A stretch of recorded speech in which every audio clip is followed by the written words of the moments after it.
ہم ہمیشہ اپنی تکلیف اور تڑپ کے اوپر بہت مایوس ہو جاتے ہیں۔ کیا تم یہ نہیں جانتے کہ یہ کیا ہے؟ تمہاری طرف دیکھ کر تقدیر کے فیصلے بدل دیے جاتے ہیں اور تم مایوس ہوئے بیٹھے کہ میرے ہاتھ خالی ہیں۔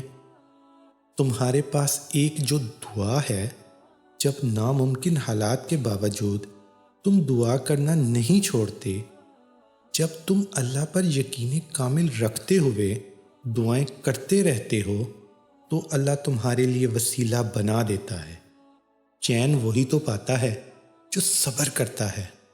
یہ جو تکلیفیں اور پریشانیاں ہوتی ہیں نا، ہماری زندگی میں ان کا مقصد کچھ اور ہوتا ہے، لیکن آپ کو یہ لگتا ہے کہ ہمارا پریشان ہونا اس لیے ہوتا ہے کہ تمہارا ایمان کمزور ہے، یا ہم اداس اس لیے ہو جاتے ہیں کہ کیونکہ ہمارا اللہ کے اوپر یقین توکل نہیں ہوتا۔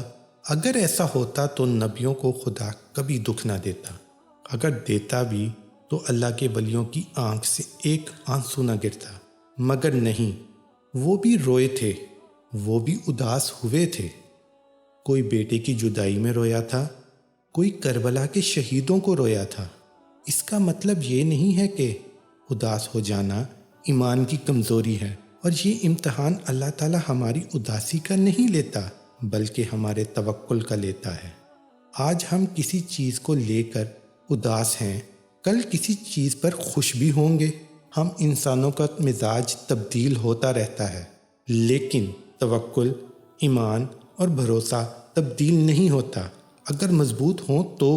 اور یہی تو امتحان ہے کہ دکھ میں بھی اللہ پر بھروسہ بنائے رکھنا ہے، پھر چاہے ہم کتنے ہی اداس کیوں نہ ہو جائیں۔ توکل ہمیشہ رہنا چاہیے، یہ بدلنا نہیں چاہیے، اور یہ مضبوط ہونا چاہیے۔ اور یہ تو تم جانتے ہو کہ صبر کرنے والے اللہ کے پسندیدہ اور بہت قریب ہوتے ہیں۔ صبر کرنے والوں کی پکار کا جواب عرش سے آتا ہے۔